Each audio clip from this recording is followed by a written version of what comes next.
Welcome to If You Don't Like That. We got a doubleheader today as Ryan will be joining me coming up at 8 o'clock.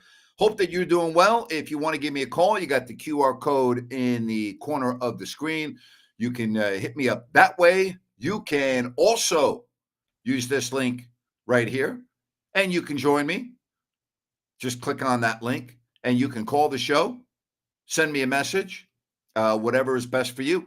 We'll do it that way right here on If You Don't Like That. NBA getting ready to start here with Minnesota trying to keep their season alive against the Mavs. Give me your thoughts on whether you think this series is going to be extended. Will we have a game 6 in this series? Will we have a game 6? All right. We've got, I guess we're going to start as we get ready to turn the calendar to June, working on the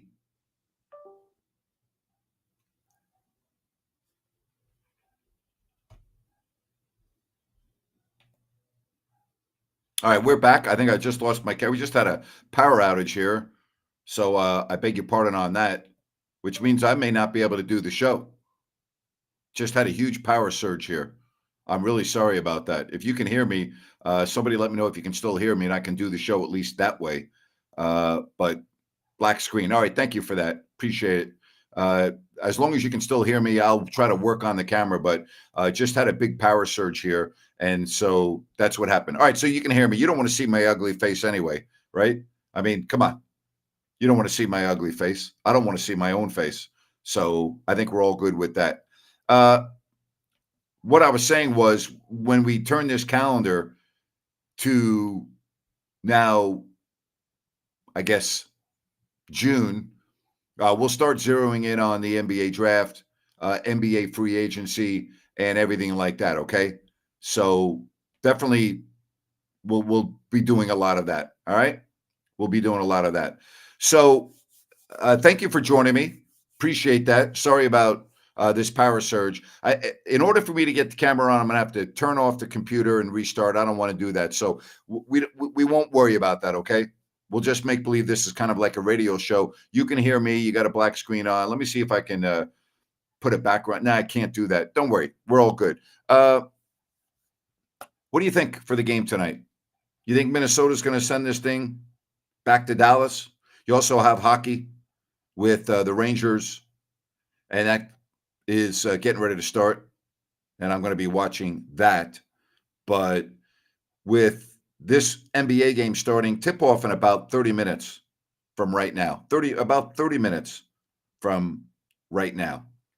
I listen, home court has meant nothing in this series, right? I mean, it's meant nothing. It really it hasn't meant anything.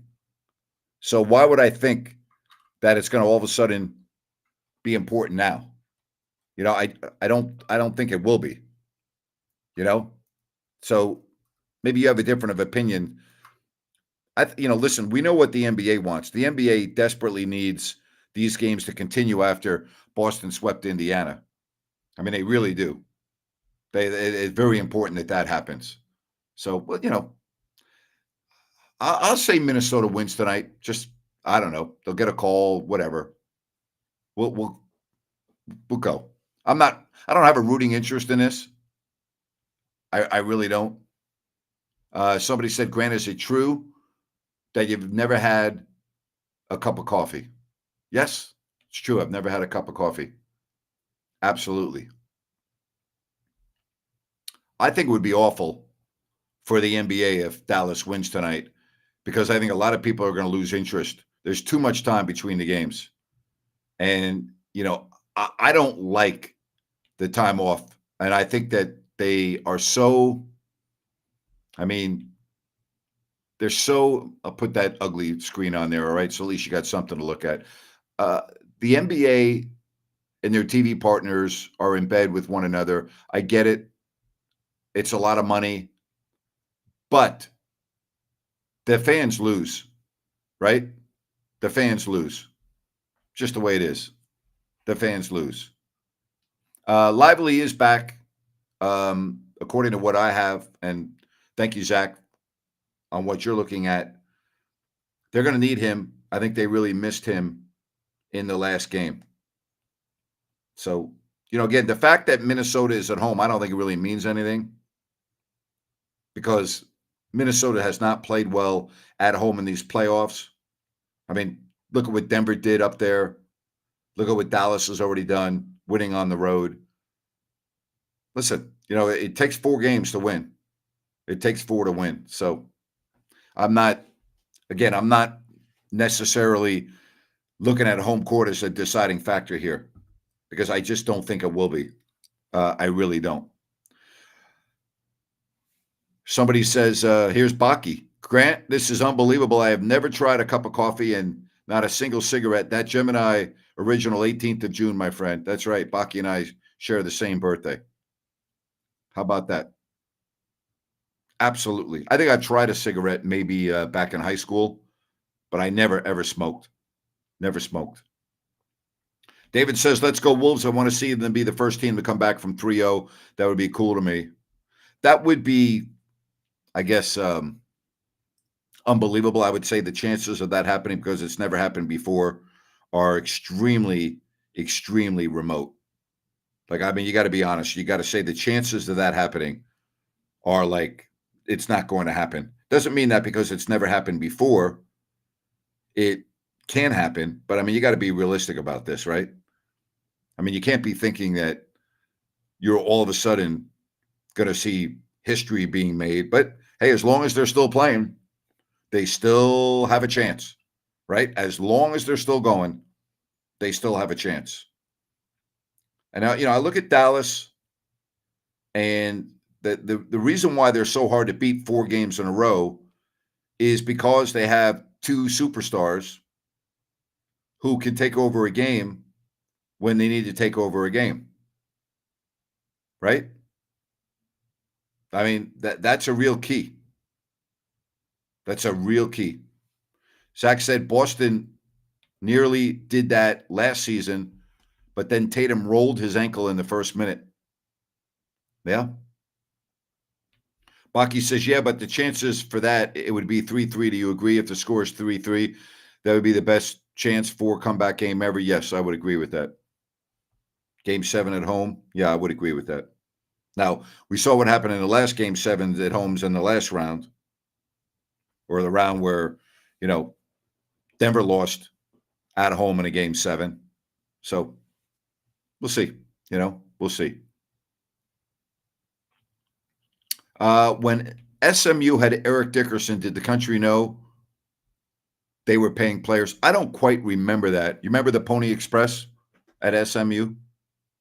I don't quite remember that.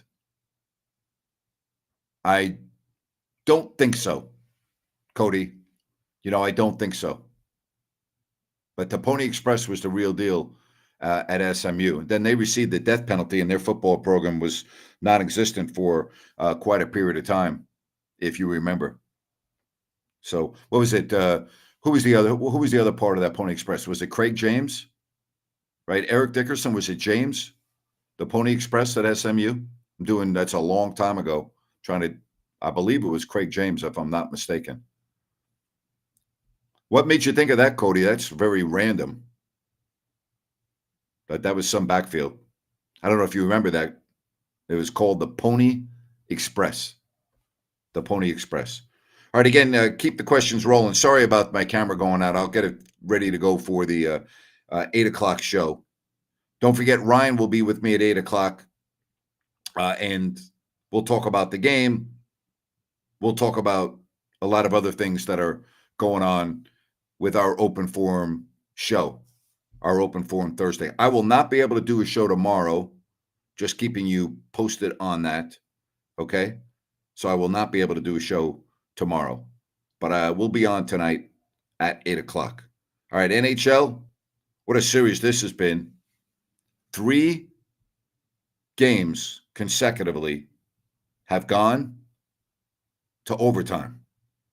Panthers and Rangers just dropping a puck at MSG. Cody said the 30 for 30 ESPN, the Pony Express, getting all the top recruits. I don't even remember that 30 for 30. Good job there, Cody. I was not even aware of that. Maybe I saw it and don't remember it, but yeah, I don't quite recall that. I really don't. All right, again, if you want to send me a message, do so. Again, I really apologize about the video element. Hey, I've told you this before, but my tailor, Bobby, is going to be in Sacramento on June 18th, and he'll be at the Sheridan Grand downtown. The process is incredible. It's not just suits and sports coats and pants. He also does casual clothes, jeans, things of that nature. His prices are fabulous. His selection is unbelievable. Use that form to make an appointment. Be a great Father's Day gift. Trust me, Bobby and his family are the best. I've known them for almost 20 years. It's a family run business that was started over 50 years ago. They have people coming from all over the world to Bangkok. But now Bobby and his son travel abroad 2 times a year to do what they call trunk shows. It's an amazing process. So if you order multiple garments, they send you one, then you do a Zoom call. That he's able to do alterations right via the Zoom call. Then he sends you the money for the alterations, or you can send the garment back, and then everything else is tailored exactly the way it needs to be, and everything is sent to you in bulk after that. It's a great process. You save a lot of money, and again, it's unique. All right. So there is the form. If you're interested, contact my good friend Bobby. He will be in Sacramento on June 18th, or you can go to their website, rajasfashions.com, rajasfashions.com, and go see Bobby and tell him I said hello. He's a great guy, phenomenal guy. Big fan of Scott Pollard too. Scott's the one that turned me on to Bobby years ago, and I started going there. I started going to Thailand every 3 years or so to buy my suits. All right, good stuff. Well, we all thank you and support you, bro, but I really think you're wrong about Mike Brown, and I hope he proves so. He is a top 5 to 7 coach in this league. David, I never said anything about Mike Brown's coaching. So when you say I'm wrong about Mike Brown, I don't really know what you're referring to. I actually said I'm a fan of Mike Brown and I'm in his corner. I didn't say that he wasn't a good coach. So when you say I'm wrong about Mike Brown, I don't think you actually heard what I said. What I said was I wouldn't give him a new deal after 2 years. I said there's no reason to give him a new deal after 2 years. I never said he wasn't a good coach. So you need to listen to what I'm saying. All right. Dennis said, I'm glad that you were able to share that audio clip of Bill Walton. Thank you very much. Appreciate it. I mean, I still am wrestling with the fact that Bill is gone. Incredible. Do I like the deal which the Clippers gave Ty Lue? Completely different set of circumstances. Major media market, major league money from radio and television. They make much more money than Sacramento. So it's a completely different ballgame. They have an owner that is one of the richest men in the world. It's a completely different situation. But do I like the deal? No, I don't like the deal. I think they overpaid. I do not like the deal.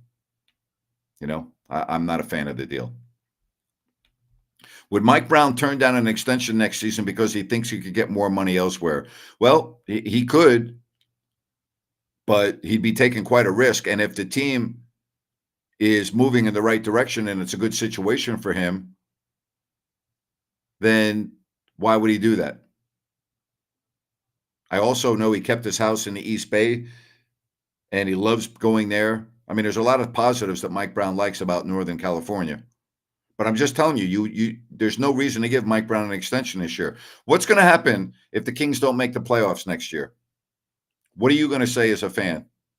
You're going to be, oh boy, this is not working out. That's what you're going to say. So, I'll ask the question this way. If I told you the Kings wouldn't make the playoffs next year without even knowing what the reason was, would you be in favor of giving Mike Brown a contract extension next year?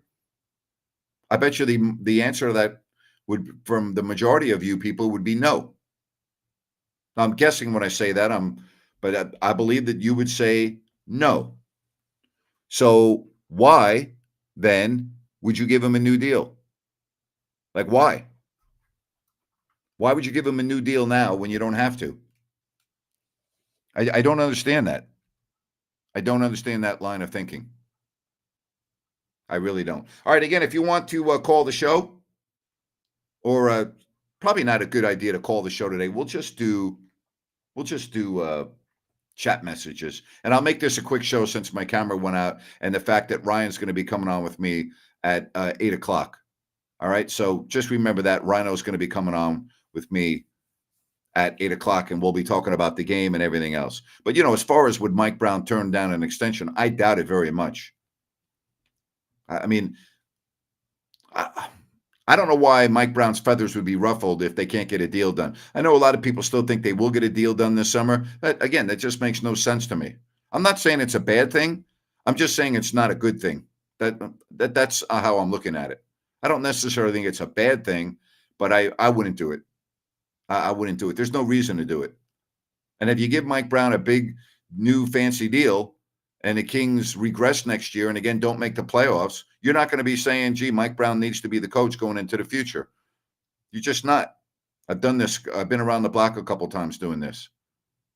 You're going to have a different tune. So I'm not in that corner. I'm really not. I'm not in that corner of you got to give Mike Brown a new deal because you won 48 and 46 games. I don't care how many games you won last year. Okay? You didn't make the playoffs, and you were the 9th best team in the West. And you weren't the only team in the West that had injuries. Just the way it is. Cody says, Vivek will be so mad if Sacramento does not get into the playoffs next season. Trust me, you have no idea. John, how are you today? He said to believe the Kings will retain Mike Brown, but I don't believe there is a big hurry to do so. Correct. There isn't a big hurry to do so. That's 100% correct. 100% correct. There is no big hurry to do that. All right. Again, keep the questions rolling. We're not going to go that long on this show today. Don't forget to be back here at 8 o'clock with Ryan in Sacktown. All right. We got a lot to talk about right there. Said they traded Holmes and their first round pick away for cash, Grant. I'm not really, the Kings draft pick right now, or what they have and what they don't have, it's not that attractive anyway. So I'm not really sure if I am following you there, but their picks aren't that attractive anyway. The reality is the Kings are going to have to get better via the free agency. All right. Did I catch anything from Roland Garros, Napes? Yeah, I did. I don't think I'm a little surprised at Novak, to be honest with you. It's a shame that we saw Rafi go out, but at some point your body's going to give out on you, and your body's not going to allow you to do what you used to do. Just the way. Mike Brown lost me as a fan when he played Terrence Davis 26 minutes and Davion 8 minutes against the Dubs in Game 7. I will never forget that one. Yeah, it was not one of his best moves, considering that Davion had done a pretty good job on Steph, and Steph went off and put a 50 note on the board. Anthony says, waste of money giving Mike Brown a new deal. We have to sign Monk. That's the first thing that should be done. Agree with that. All right? Agree with that. Who would be a better fit, Kuzma or Butler? I would get Jimmy Butler if I could. I know he's got injuries and everything, but I think he would be great. I think he would be great for this team. All right? I think it would be great. I really do. He was slow in the first round, yes, but today, bro, I know. Talking about Novak Djokovic. I know. Novak was good. I didn't see today's match. But, again, it's too bad that Rafi went out so early because, when you think of the French Open, I think, Rafi Nadal, I mean, he owns the court. Patrick says the Mets suck. McDonald's gives out free fries if they score 5 runs. Ain't happening. The Mets are a disaster. They're an absolute disaster. What an embarrassment for the city of New York. Seriously. Rafa is done, unfortunately. Yeah, it is. All good things come to an end, Baki. All things come to an end. It is unfortunate. It is. But, I'll catch I'll catch some of the matches. I do enjoy watching tennis. So yeah, I'll check it out. I'm not as religious as you, Baki, in terms of watching it probably like you do. Part of the reason is the time difference, which makes it more challenging. Whereas where you are, you're on the same time zone or 1 hour apart. So it's just different, you know? We were lucky to live in the era of those three. I lived in an era, Baki, where I saw some of the greats. I watched Ely Nastase play at Forest Hills at the U.S. Open on grass when I was a little boy. I watched Jimmy Connors and Chris Evert play as teenagers. You know, I watched a great era of tennis. You know, I grew up in the McEnroe Borg era. That was incredible. Yvonne Lendl, who couldn't win at Wimbledon on the grass. That was a great era of tennis, Baki. Great era. Used to love that. I mean, McEnroe and Borg at Wimbledon. Wow, that one 4th of July match, incredible. Those were the days. But yeah, I watched Ely Nastase play at Forest Hills at the U.S. Open before they moved to where they are currently in Flushing. Matter of fact, my grandmother's apartment in Queens, you could see Forest Hills from her balcony. You could see the courts. You could actually see the tennis facility. So, yeah, absolutely. Baki says, can you believe me? I watched all of that. Of course, not live, but all of those. No, I believe you. Sure. John says, that is the era of tennis. I remember, Grant. It was great. That's what got me involved. It was pretty amazing, you know? Oops, sorry about my phone. Says the Sacramento Kings have made a competitive offer to coach Mike Brown on a contract extension, 3 years, $21 million through 26-27, up to $27 million with bonuses, sources say. Well, if he doesn't sign that, he's foolish, in my opinion. Yeah, I've heard that he's asking from 10 to 12 a year. I'm not doing that. There's no reason to. Again, I wouldn't give him a new deal, period. But again, that's just me. All right? That's just me. Did I get my binoculars out and call the matches from your grandma's house? I could have, you know, I could have. Why would you pay Mike Brown $10 million a year? Would someone explain that to me, please? Kings missed the playoffs last year. They're the 9th team in the West. If that's the numbers that are reporting, 3 years, $27 million, he didn't sign that, he's foolish. Silly. But then again, he's not negotiating the deal. His agent is, and you never know what's being negotiated behind the scenes. You know, it's not like he's holding the franchise ransom. And if the Kings ownership is playing it like that, then they're stupid. The Kings have 100% of the leverage here. Okay? 100%. Not 90, not 95. They have 100%. Come on, who else can we get that's better? Dennis, I could get a lot of guys or gals to coach a team to 9th place in the West. I'm sorry, but I could. Pat Summerall and Dick Enberg used to call a lot of those back in the day. They sure did. Pat Summerall was a phenomenal tennis commentator, phenomenal. And Dick Enberg, well, Dick could announce anything. He was great. Those were the days. Those were the days. Pat Summerall, though, was a phenomenal tennis host. Phenomenal. Phenomenal. You know? Eric Spoelstra got $120 million, solid and deserved. 100% deserved. He's one of the best coaches in the league, and he's proven that for many, many, many years. You're absolutely correct. All right, I'm going to get this camera rolling. I'm going to wrap up this show quickly, and we'll be back at 8 o'clock. I just want to come on, talk about a couple of things, promote the show coming up at 8 o'clock. All right, so come back with me in a couple hours with Rhino. I'll look forward to it then. Appreciate you all, and thank you very much for joining me right here on If You Don't Like That. Bye-bye.